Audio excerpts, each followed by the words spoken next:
and welcome to This Week in Virginia. Delighted to have as a guest Dwayne Yancey, journalist, playwright, actor, and baseball fan from the Blue Ridge Mountains of Virginia. Native of McGahkeysville, a graduate of JMU, with scripts that have been produced throughout the United States, Canada, and many locations throughout the world. But primarily wanting to talk with Mr. Dwayne Yancey about his 4 decades of experience in Virginia journalism, including 39 with the Roanoke Times as a reporter, editor, and then 7 years as editorial page editor. During that time, Mr. Yancey twice won the Virginia Press Association's D. Latham Mims Award for editorial leadership, inducted into the Virginia Communications Hall of Fame, author of one of my favorite books from decades ago, When Hell Froze Over, a book about Virginia politics. But with that, all of that background and so much we could talk about, I really would like to move to the subject of Cardinal news. Because as many people have said and some have written, you deserved to watch baseball and produce plays and just relax after your 39 years in journalism. But instead, you founded, created, established Cardinal News. So, Mr. Dwayne Yancey, why did you do that after all those good years of writing?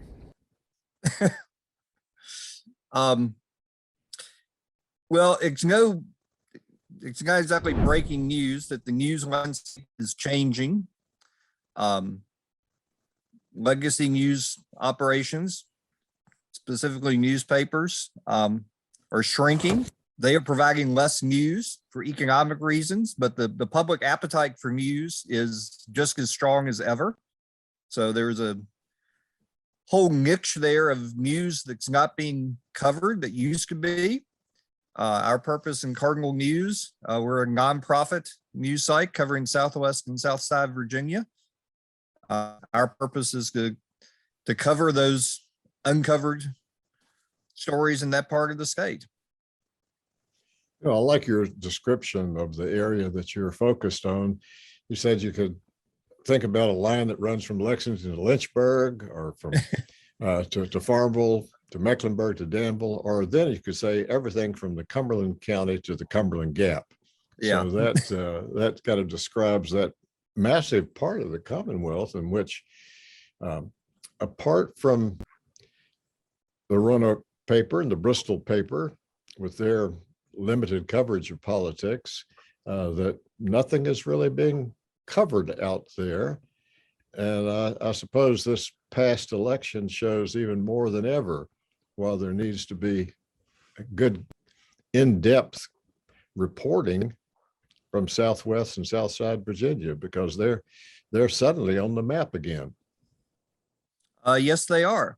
The breaking point for me when the Roanoke Times eliminated its political beat earlier this year,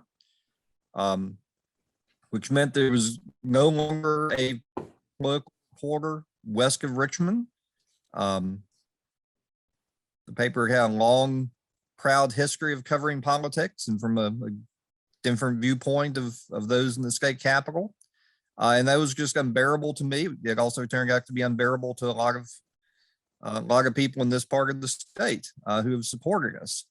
So as we were in the process of starting Cardinal News, one of our goals, which we've achieved, is to have a full-time political reporter based in Richmond. So we are the only news organization west of Richmond with a full-time reporter in the state capital, because there are politics there that matter to this part of the state. I think our viewers who have noticed the decline in the number of people reporting on what's happening at the state capitol should really take note of what you said, because they're both you and I, in our different roles, can remember the press rooms next to chickens in the Capitol, and 2 rooms, one for radio and television, one for print media, and they would just be filled with people. I can remember going by there wanting to catch up with someone, and it was hard to get into the room. Now, it's hard to find many reporters from any part of the Commonwealth who are constantly here at the state capitol. And it's worth talking, I think, a little bit about why it's happening, because I've found a lot of people don't fully understand that. Every day, people vote in the marketplace that they want to consume their news digitally, on their phone. On the one hand, that shouldn't be a problem. That's no different than music fans who want vinyl and now get their music through streaming services. There's still music being produced. What has happened though is that as readers move online, the advertising has not followed them to newspaper sites, because that ad revenue, which has supported newspapers in the past, has gotten sucked up Facebook and Google. I've seen figures like, something like 70% or more of what used to be newspaper revenues are now going to those online sites. So that's a lot less revenue for newspapers. The only thing they can do is, if you have less revenue, you have to pay expenses. So the whole business model has changed. The analogy I use is that newspapers, we've grown up accustomed to newspapers as department stores, where you would go to the department store and you could buy anything you wanted there. And same with the newspaper, it covered everything. A lot of these news sites, and we are among those, are more like the specialty stores you see in the out parcels at the mall. We are not attempting for everything. We don't have the staff for that. Our goal is to cover a few things and do it well. Our mission is to cover the politics, economy, and culture of Southwest and South Side. So we have a political reporter, we have a business reporter. Those are our two main missions, is to report on the politics and the economy of the Southwest and South Side, which is, in the process of transformation. It is that. I'm not sure how many of the others can say it, but it's great when you go on your site to see that you're providing in-depth reporting and fiercely nonpartisan. And I suppose that, in a way, as a reader of newspapers and as a reader of online news, it's something that, again, whether it's the newspaper or online, to try to determine, is this a nonpartisan source I'm getting this from, or is this someone who's pushing an agenda? And you have something on your site about your ethics policy and about your editorial independence policy, but talk a little bit with us about this fiercely nonpartisan. How do you pull that off? Well, we are very old school journalists. You just have to take one look at me to see the old part. And that used to be, just part of the business, is that, you presented the facts and that was it, Walter Cronkite and all that. We've obviously moved into a new era where that is not always the way.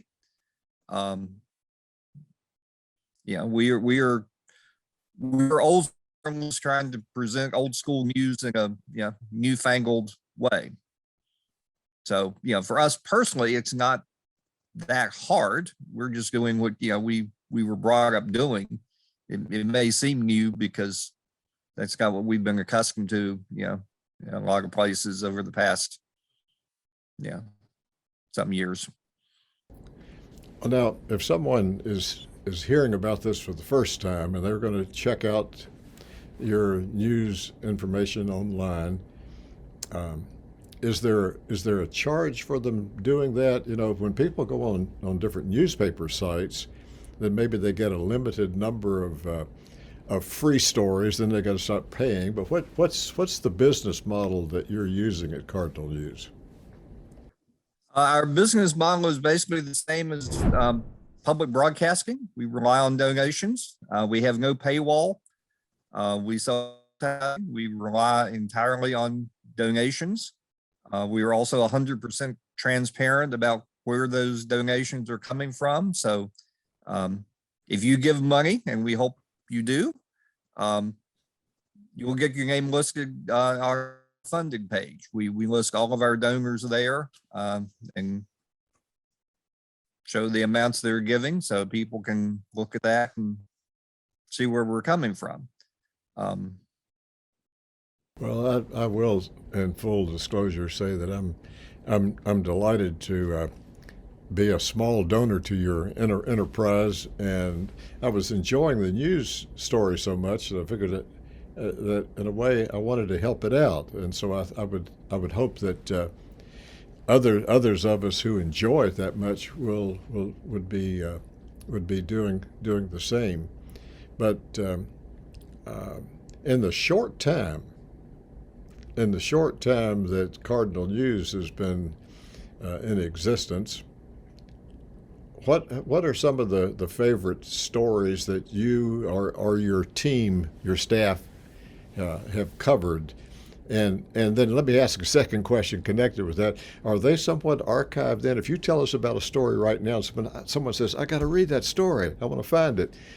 Can they find stories from a month ago or a week ago? Yes, everything is there. We launched September 27th. Everything is there. You can go to cardinalnews.org and enter whatever search phrase you want, and you can find it. I would divide things into the important stories we've done and then the most popular stories we have done. Okay. Because not always the same. Right. On the important side, we have been heavily covering redistricting, and have been the only news site to cover what some of the lines look like on our part of the state. Obviously others have covered what the lines look like elsewhere.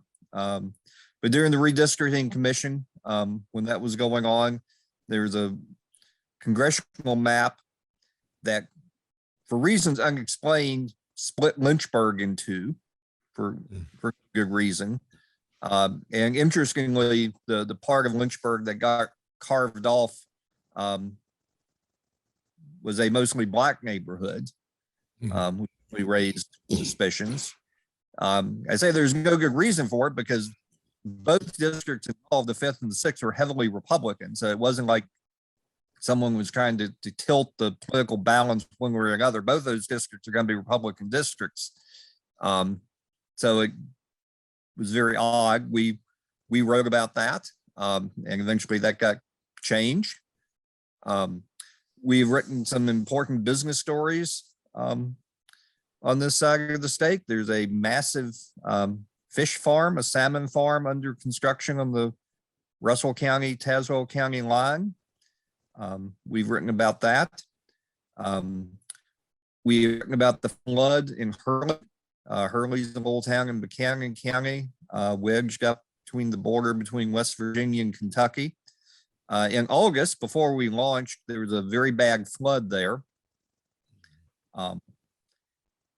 What we wrote about was several months later about the damage that is still there, and FEMA has turned down Hurley for individual assistance, which is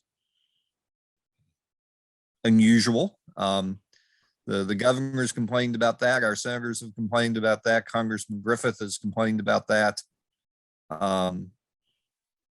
We went down and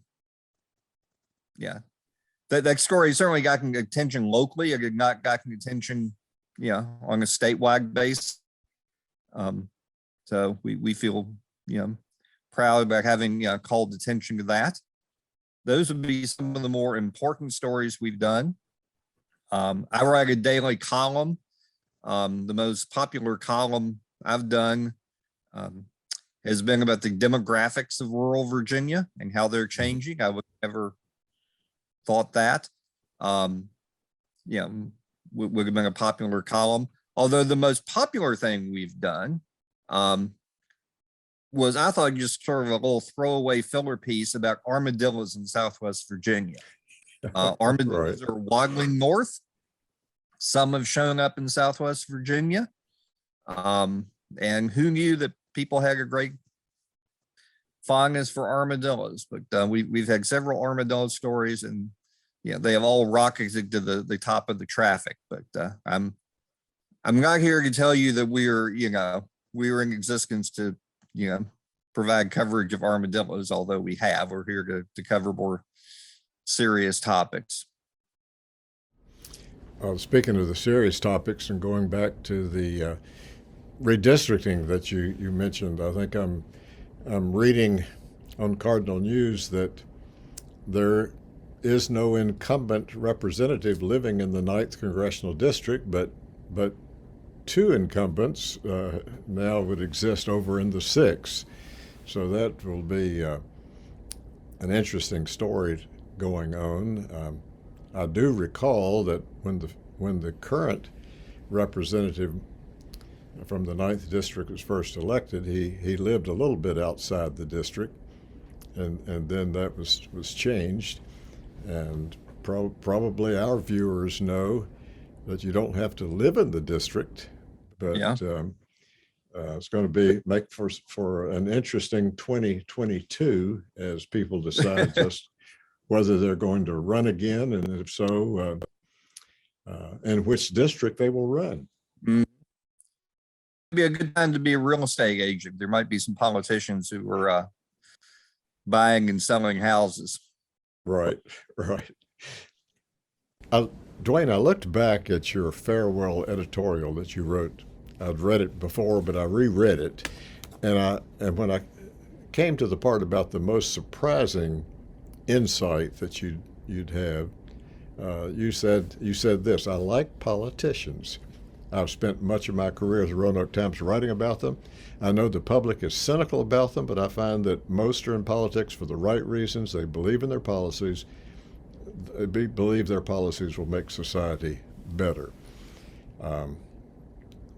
Do you find that unique, or is that somewhat? Do you find that in your colleagues who write on politics that you end up liking politicians? I don't have that much interaction with my fellow political journalists, so I would hesitate to speak for them. But I think a lot of them probably do like politicians. I mean, they're again, I know the public is very cynical. And there are a few politicians out there worth being cynical about, but I think most on both sides are decent people politics for the right reasons. They, as I wrote, they believe their policies will make things better, and there they are.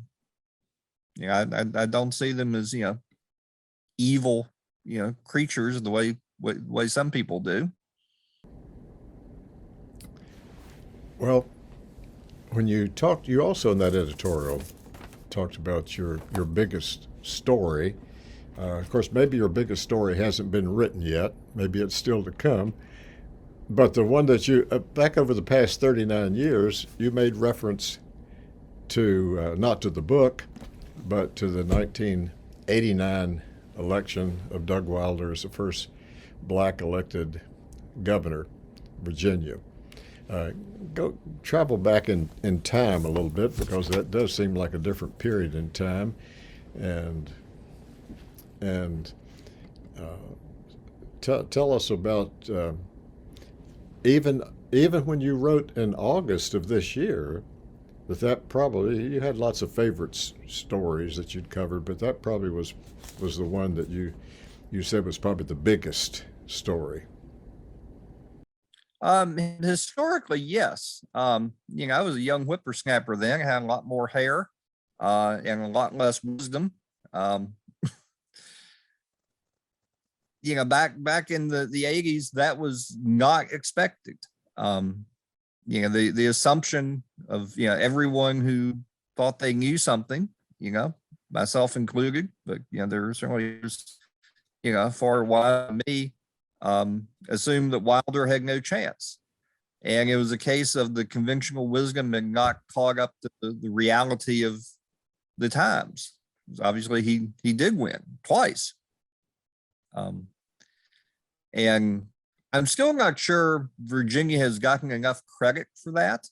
It was, certainly very surprising at the time.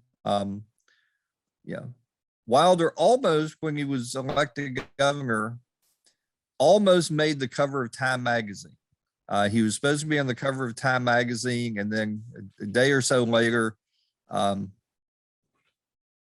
Berlin Wall came down, and that became the cover of Time magazine, and Wilder got relegated to a smaller section. I still wonder what would have happened if the Berlin Wall had waited a week.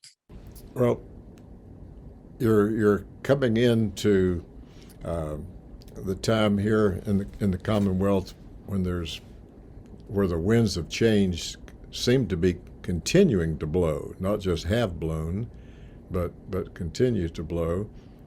So it makes it an exciting time, I would think, to be writing about Southside and about Southwest, and for other people writing about other parts of the Commonwealth. What are some of the stories that you see that will no doubt be written about the election of 2021, and stories particularly about the region of the Commonwealth that you cover?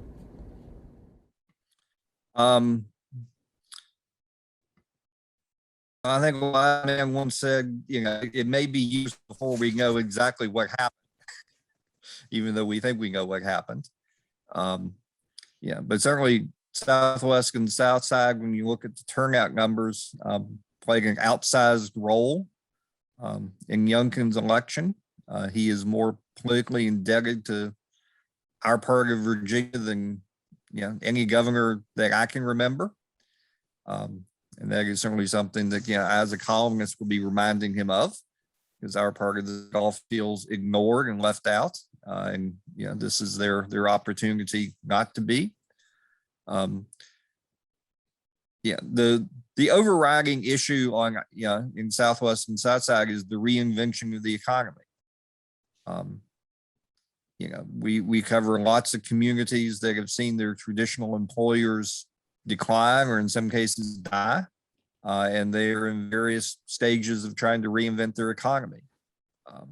That's why on our site we call it economy rather than business, because business can be can go an individual something whatever, whereas we're here trying to cover the big picture of the reinvention of the economy in Southwest and Southside Virginia. So big picture, that is a big issue. You break that down into its component parts. You get things like broadband, which everybody is in favor of. I will point out, I'm running an online newsletter broadband from my house. I have a little handheld hotspot to generate the internet, which is obviously sufficient for this, but sometimes I run into photos that are too big to upload, and I have to go sit outside the local library at night, mooching off the public Wi-Fi. So I have a keen interest in, very personal interest in broadband. School construction is another issue. The cost of building a new school or modernizing an old one is quite horrific, and a lot of rural localities are just unable to pay for that. And beyond that, anything that speaks to the reinvention of the economy in this part of the state.